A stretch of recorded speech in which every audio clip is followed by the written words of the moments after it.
주시는 하나님 말씀은 마태복음 1장 18절로 21절, 마태복음 1장 18절로 21절까지만 보겠습니다.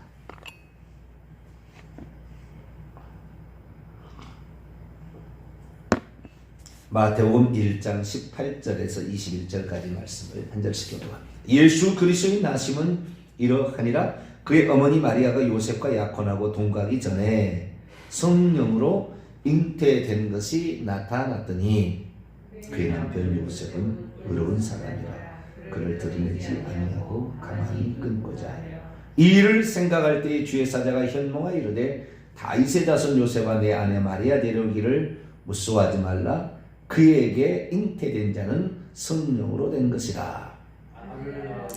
이름을 예수라. 이는 그가 자기의 백성을 그들의 죄에서 구원할 자이시니라. 아니라. 아멘. 기도하겠습니다. 거룩하신 하나님, 오늘도 저희들을 사랑하여 주셔서 감사드립니다. 우리가 아침마다 하나님을 찾고 의지함이 우리에게 기쁨이요 우리의 행복인 줄로 믿습니다. 어떤 것보다도 변함없이 우리를 사랑하시는 예수 그리스도의 음성을 저희들이 듣고 순종하게 하시고 주의 말씀 따라서 행할 수 있는 저희들이 될 수 있도록 역사해 주시옵소서. 추운 겨울이 되어서 오늘도 고통 가운데 있는 사람이 있습니다. 하나님, 그들을 돌아볼 수 있는 우리의 마음을 허락하여 주시고 함께하는 우리 모두가 될 수 있도록 역사해 주시옵소서. 주님께만 우리 영광을 돌리며 우리 주 예수 그리스도의 이름으로 기도하옵나이다. 아멘. 할렐루야. 우리 주님께서 우리를 사랑하셔서 아들의 신분을 가지고 이 땅에 오셔서 우리를 구원하러 오셨습니다. 그 시성탄절이요, 이것이 우리의 기쁨입니다. 항상 우리가 이 주님을 사랑하고 의지하고 따라가야 될 줄로 믿습니다. 오늘은 예수 그리스도의, 이번 주는 예수 그리스도의 그 탄생에 관한 대강절을 맞이해서 그 예수 그리스도가 어떻게 오셨는가, 그분의 오심을 단순한 아기의 탄생이 아닌 하나님의 오심으로 조명을 해서 살펴봤습니다. 오늘은 이제 그의 이름 가운데 나타나 있는 탄생의 비밀을 좀 살펴보도록 하겠습니다.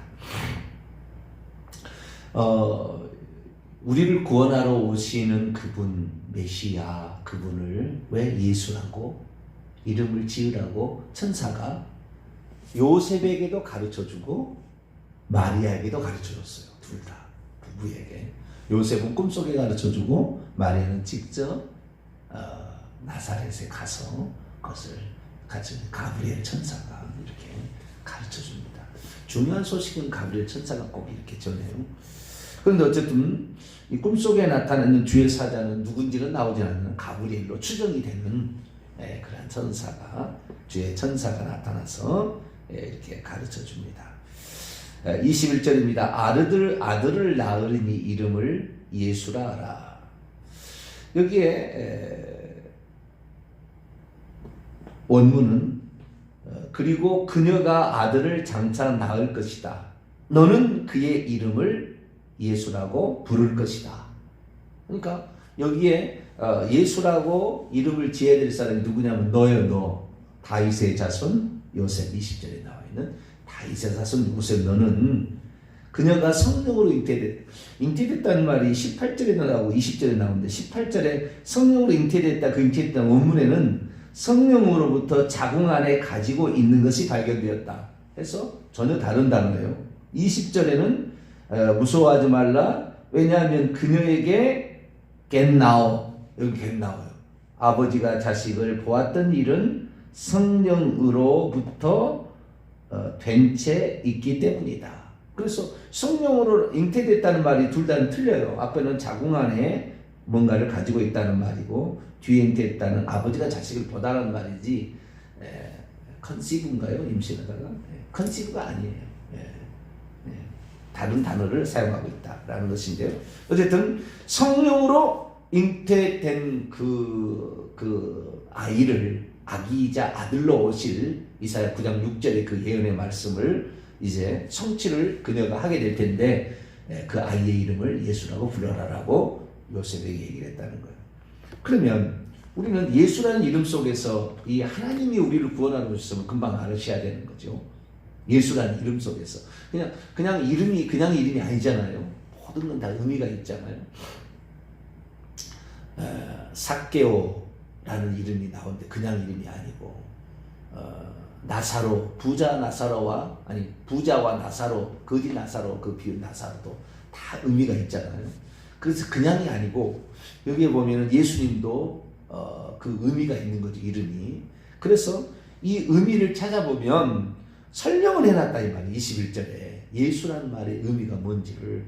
자, 21절 다시 한번 읽어볼까요? 시작.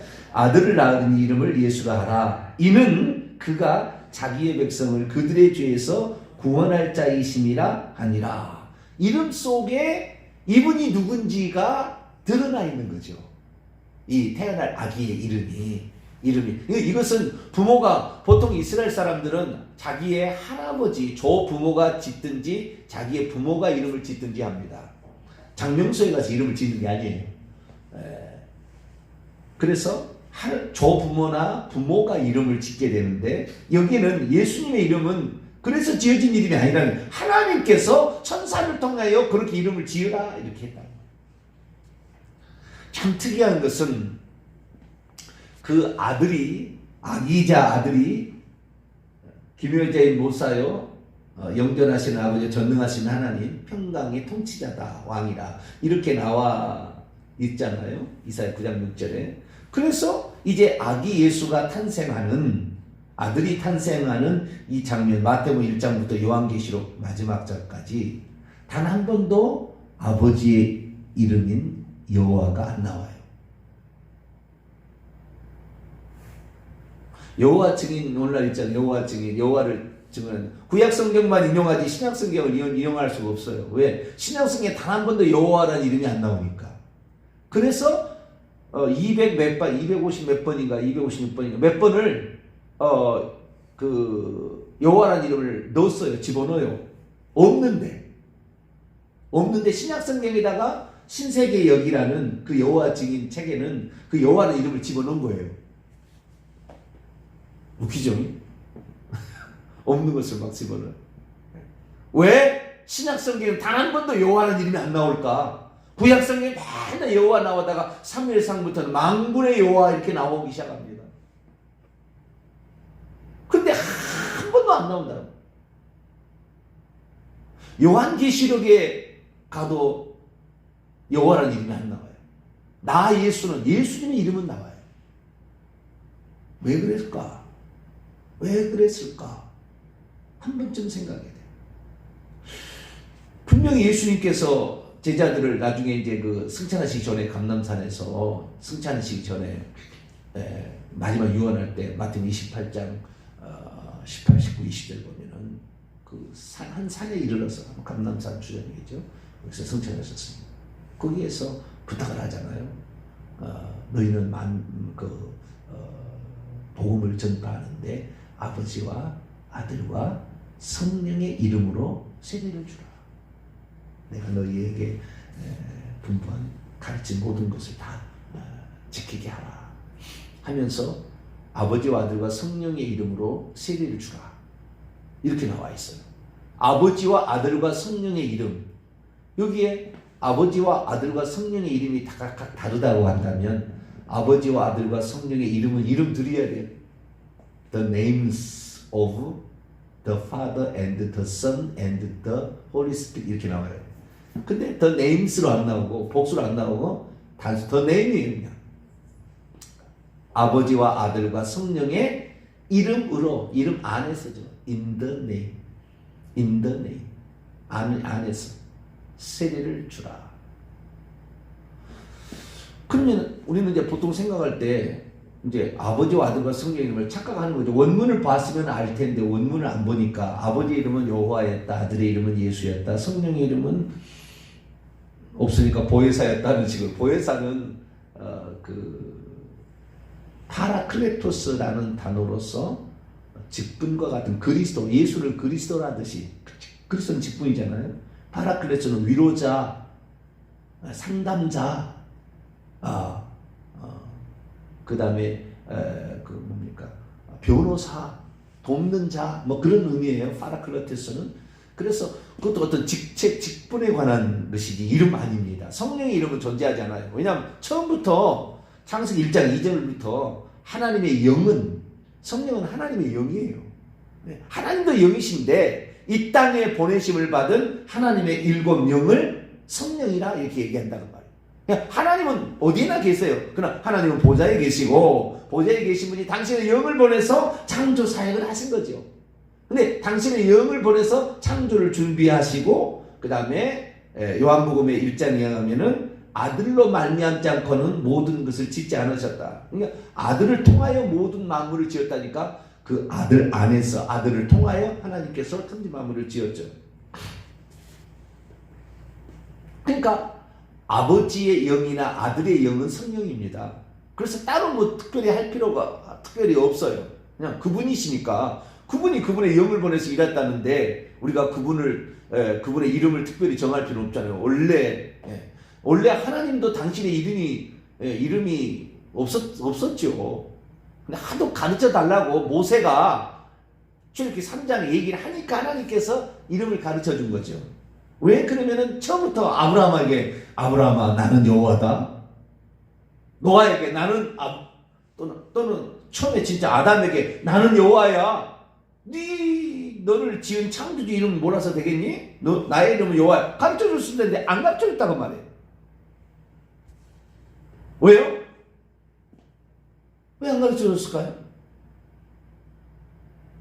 그 이름이 진짜 중요하다면 가르쳐 줬겠죠. 그러나 그 이름이 중요한 게 아니었죠. 결국에 그것은 한 분 하나님, 그것을 위하여 얘기 안 하는 거예요. 굳이 가르쳐 주니까 이 땅에 오셔서 그 사역을 하신 분을 여호와라고 표현을 한 거죠. 그 여호와라는 것은 특별한 뜻이 아니고 나는 스스로 있는 자다라는 뜻이었어요. 나는 뭐라고 하는 바로 그분, 너가 바라는 모든 것이 되어는, 네가 힘들면 나는 너의 위로자고, 너가 뭐 치료할 필요 나는 치료자고, 나는 너에게 모든 것을 아는 전지전능자고, 이런 말이에요. 그러니까 거기 다 들어갈 수 있어요. 그러니까 하나님은 뭐든지 되시는 분, 스스로 계시나 뭐든지 되시는 분이라는 의미로 여호와라는 이름이었죠. 그런데 신약 성경에서는 단 한 번도 그 이름이 안 나온다는 거예요. 이게 주목할 필요가 있다. 왜? 하나님은 한 분만 역사할 수 있을 수 있도록, 한 분을 기억할 수 있도록 하나님께서 그렇게 섭리하신 거죠. 그래서 아버지와 아들과 성령의 이름, 아들의 이름은 예수라고 처음부터, 태어나기 전부터 얘기를 해버렸어요. 그래서 아버지와 아들과 성령의 이름으로 세례를 주라고 했는데 그 이름이 단수입니다. 그러니까 이름이 하나라는 거예요. 하나. 그 아버지와 아들과 성령의 이름이라는 말은 하나라는 말이지. 그래서 나중에 사도행전에 4번에 걸쳐서 사도 바울까지 합치면은 5번에 걸쳐서 세례를 줍니다. 세례를 주는데 이 세례를 줄 때 누구의 이름으로 주느냐? 우리가 지금 제가 세례를 줄 때는 우리 교단의 법칙이 뭐라 되면은 나는 물 한 번 떠서 성부와 또 한 번 물 한 번 떠서 성자와 또 물 한 번 떠서 성령의 이름으로 누구에게 세례를 주노라. 그렇게 주거든요. 나는 아무에게 성부와 성자와 성령의 이름으로 세례를 주노라. 우리는 그 예수님의 마태복음 28장의 말씀에 따라서 그렇게 세례를 주지만 사도행전에 세례를 주었던 장면이 딱 5번 나오는데 하나는 정확히는 안 나와요.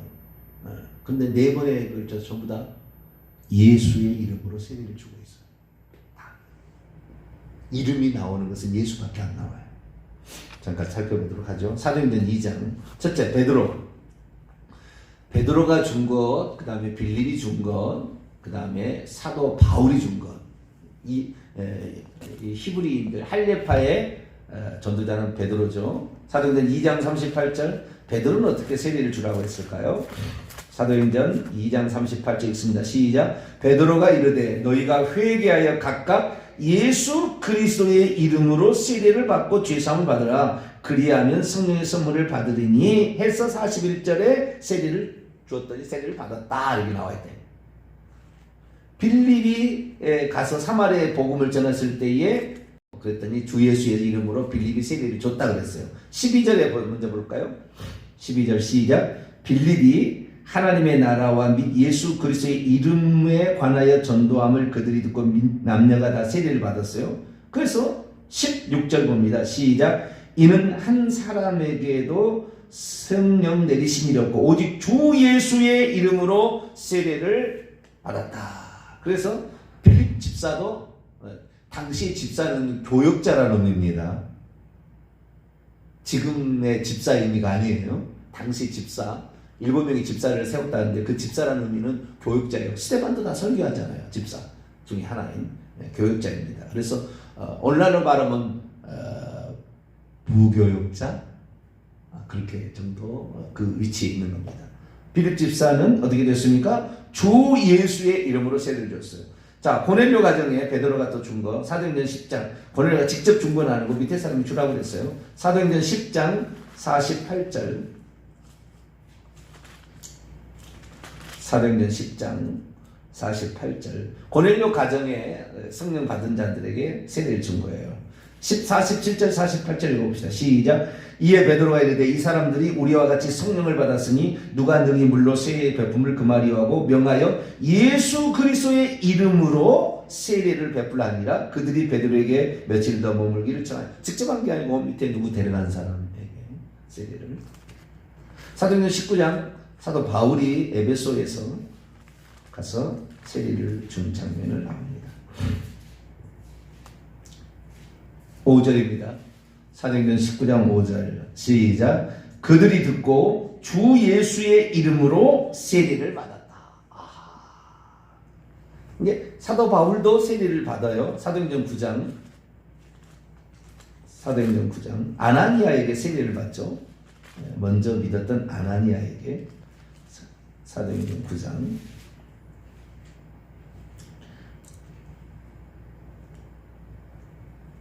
18절입니다. 18절. 17절부터 읽어야 됩니다. 17절부터 시작. 아나니아가 떠나 그 집에 들어가서 그에게 안수하여 이르되 형제 사울아 주 곧 내가 오는 길에 나타나시던 예수께서 나를 보내어 너로 다시 보게 하시고 성령으로 충만하게 하신다니 즉시 사울의 눈에서 비늘 같은 것이 벗어져 다시 보게 된지라. 일어나 세례를 받고 22장 16절에 다시 이제 회고할 때가 나오는데 그때는 주의 이름으로 세례를 받았다고 나와요. 근데 여기서 주님은 예수님이니까 예수 이름으로 세례를 받아 간접적으로 여기는 표현이 됩니다. 직접적으로 베드로, 그 다음에 빌립, 그 다음에 베드로의 어떤 제자들, 그 다음에 사도 바울 전부 다 뭐예요? 주 예수의 이름으로 또는 예수 그리스도의 이름으로 세례. 예수만 거기 나오는 거예요. 그래서 우리는 아버지와 아들과 성령의 이름을 뭐라고 해야 됩니까? 예수라고 하는 거예요. 성령은 요한계시록 5장 6절에 가면 이 땅에 보내심을 받은 예수 그리스도의 7눈이에요. 예수님이 성령님을 가지고 있다고 나오죠. 손 안에 7영을 가지십니다. 이 예수 그리스도예요. 그러니까 예수 그리스도께서 성령을 보내신다는데 곧 내가 온다고 그랬다. 조금 있으면 나를 보지 못하니 조금 있으면 나를 보리라. 또 다른 나 자신이다. 이렇게 표현했기 때문에 성령은 따로 이름이 존재하지 않아요. 예수님이 그대로 오신 거니까. 그러나 원래 하나님의 이름은 안 가르쳐줘야 되는데 하도 가르쳐달라고 해서 여호와라고 그런 것이고 이 땅에 사람으로서 나타나는 그분은 이름이 있어야 될 거 아니에요. 사람인데 사람한테 아무개야 옛날에 뭐라고 그랬어요? 개똥아 이름이 없었잖아요. 옛날에 양반 집안이나 이름이 있었지 상놈들은 이름이 없었어. 뭐요? 개똥아 소똥아 그랬다고 하는 거예요. 말려나 말려나 맨 늦게 나면 말려나 그랬다잖아요. 아시죠? 이름이 그렇게 옛날에는 없었던 거죠. 그런데 그 이름이 중요한 겁니다. 가문에. 그래서 이 예수 그리스도의 이름이 하나님의 온전한 이름이다. 하나님의 온전한 이름이 누구다고요? 예수다라는 라는 사실을 알 수 있습니다. 자, 그럼 그걸 어떻게 확인할 수 있느냐? 이 얘기 왜 때 하냐면은 예수의 탄생은 하나님의 오심이다. 아기와 아들로 오심. 이걸 지금 얘기하려고 그러는 거예요. 자, 오늘 본 말씀 마태복음 1장 21절 아들을 낳으리 이름을 예수라라. 이는 그가 자기의 백성을 그들의 죄에서 장차 구원할 것이기 때문이다. 예수란 이름의 뜻이 나와요. 구원자라는 말이죠. 구원자. 네. 구원자를 우리는 헬라어로 구원한다. 소테리아, 구원자, 구세주라는 말을 소테리아, 소조라는 구원하다라는 말에 세이브형으로 구원하다는 말에서 소테리아라고 표현하는데요. 제가 이 마태복음은 원래 뭘로 기록되어 있다고요? 히브리어로 기록됐다. 이레네우스와 오리겐이 그 책을 쓸 때 아주 유대한 성경 해석자들이고 주석을 많이 썼던 사람들인데 해설서를 썼어요. 그런데 그 두 사람이 그걸 했다고 유세비수의 교회사에 나와요. 그런데 이 지금 본문을 우리는 지금 이거 뭘로요? 헬라어로 가지고 있지만 원래 쓴 것은 히브리어였어요. 그래서 원래는 그들의 죄에서 구원할 것이다 라는 말에 이 구원한다. 구원한다는 이 구원이라는 말은 히브리어로 말한다면 예수아예요. 그러니까 히브리어로 기록을 한다면 예수아라고 나오게 돼 있다고요. 자, 이 본문이요. 여기에 가는 본문이 나오는데 요나스에 나와요. 요나가 자 요나스 2장을 볼까요?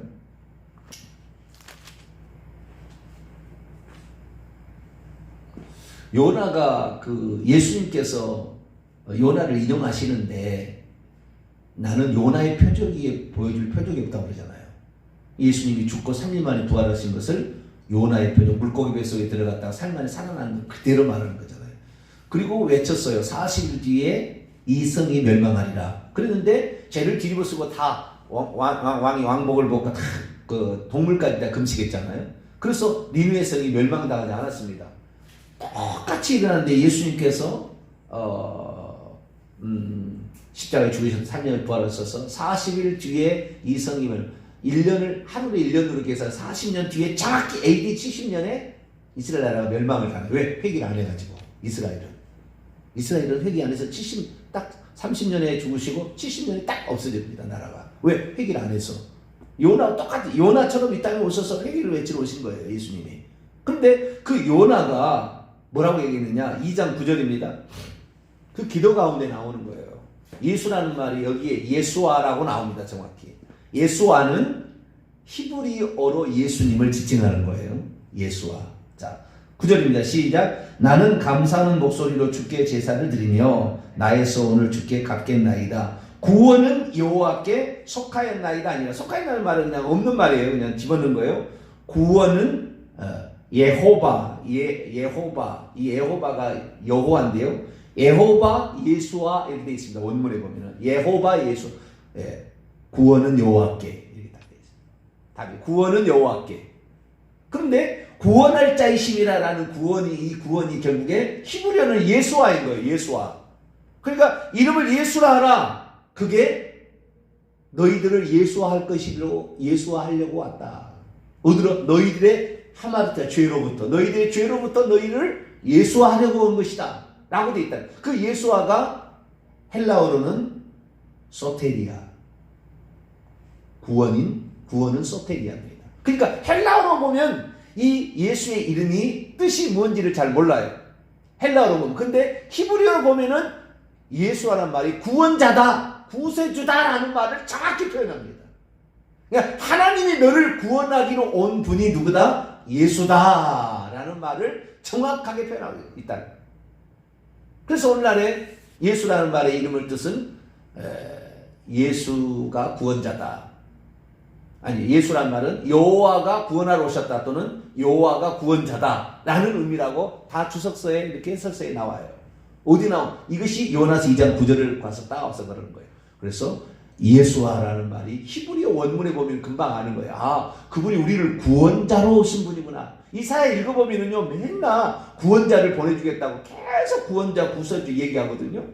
이사야 40장부터 66장을 읽어보게 되면 제가 그것을 신약성경의 축소판이라고 얘기하는데, 여호와께서 장차 너를 구원자로 온다, 구원자로 온다, 계속 그 얘기하는 거예요. 근데 구원자라는 말이 예수아로 온다, 예수아로 온다, 예수아로 온다, 그렇게 돼 있어요. 그래서 우리는 여기에 있는 그 구원자라는 말이 결국에 예수님이 하나님이 우리를 구원하러 오신 분이다. 이 아들은 그렇게 이해를 해야 되는데 헬라어만 알고 있었으니까 잘 모르는 거죠. 원래 히브리어로 기록된 걸 봤어야 금방 알아볼 수가 있었는 거죠. 그러면 여기에 또 특이한 말은, 그러면 그분이 구원하러 오신 분이 어떻게 하나님이냐라고 말할 수 있는 거죠. 21절 다시 마태복음 1장 21절, 아들을 낳으니 그 이름을 예수라 하라. 이는 그분 자신이 자기의 백성을 그들의 죄로부터 장차 구원할 것이기 때문이다. 그가 자기의 백성, 그분 자신이 누구겠어요? 그분 자신이 누군지는 잘 모르지만 그분 자신이 자기의 백성을 구원하러 온대요. 자기의 백성이라는 것은 하나님께서 이스라엘 민족을 자기의 백성이라고 했거든요. 그러니까 여기에 그가라는, 그분 자신이라는 말은 누구를 말하는 거예요? 여호와라는 말이에요. 그 해설이 23절에 나와요. 보라, 처녀가 잉태하여 아들을 낳을 것이요 그분의 이름은 임마누엘이라고 하니라. 그것을 번역해 보니까 하나님이 우리와 함께 계시다 합니다. 하나님이 우리와 함께라는 말이에요. 임마누엘은 하나님이 우리와 함께 하기 위해서 아들로 오셨다. 곧 그분 자신이 그들의 죄에서, 백성들의 죄에서 그들을 구원하시려고 구원자로 오셨다라는 말이 예수라는 이름 속에 있는 것이죠. 자, 요한복음 1장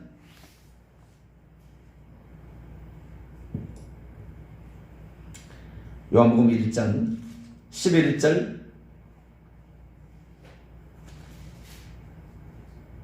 10절 11절 있습니다. 시작. 그가 세상에 계셨으며 세상은 그로 말미암아 지은 바 되었으되 세상이 그를 알지 못하였고 자기 땅에 오매 자기 백성이 영접지 아니하였다. 자기 백성, 이스라엘 백성이 메시아를 보낸다고 그렇게 했는데 결국에 40일 요나가 외쳤는데 안 들어서 결국에 이스라엘은 지구상에서 사라지는 거죠. 자기 백성, 결국에 이분이 구약의 이스라엘의 하나님으로 나타났던 그분이 자기 백성의 자기 땅에 왔어요. 자기 땅으로. 이 세상에 자기 땅으로. 당신이 지었잖아요. 10절에. 그로 말미암아 지은 바 되었습니다. 당신이 지었는데 자기 땅에 왔어요. 원문을 지금 가면 자기 자신에게 속한 땅 안으로 왔다. 그리고 자기 자신에게 속한 자들이 그를 영접하지 아니하였다. 이렇게 돼 있어요. 그러니까 예수 그리스도는 하나님, 구약에는 여호와로 나타나신 그분이에요. 우리 원래 한 분이지, 한 분 하나님이죠. 구약에는 여호와로 나타났지만 여호와가 왔다 그러면은 조금 이상할 수 있어요. 그러니까 한 분 하나님이 우리를 구원하러 왔다. 할렐루야. 정확하게 표현하자면 구약에는 그분이 여호와로 나타나신 것이고 그분이 우리를 구원하러 왔다. 이것이 바로 아들의 이름 속에 담겨있는 비밀입니다. 곧 하나님이 우리를 구원하러 오셨다라는 것을 예수라는 이름 속에 감춰놨으니 예수님은 하나님이 사람 되신 분. 할렐루야. 그렇게 이해를 했어야 된다. 특히 히브리어로 기록된 마태복음을 읽어본 사람은 이분의 예수라는 말이 우리의 구원자이시구나, 이분이 우리를 구원하러 온다고 그렇게 여호와께서 약속한 그분이었구나 라는 사실을 바로 알게 되었다는 건데, 우리도 이제 우리를 구원하러 오신 분이 여호와, 구약에는 여호와고 그분이 바로 한 분 하나님 예수님이라는 사실을 알고 그분만 찬양하고 경배하며 그분의 모든 일을 위해서 살게 되기를 간절히 바랍니다. 거룩하신 하나님 감사합니다. 성경을 읽어도 원문으로 읽었을 때는 우리가 이런 것을 알겠지만 원문으로 읽지 못했을 때는 그냥 넘어갈 수가 있습니다.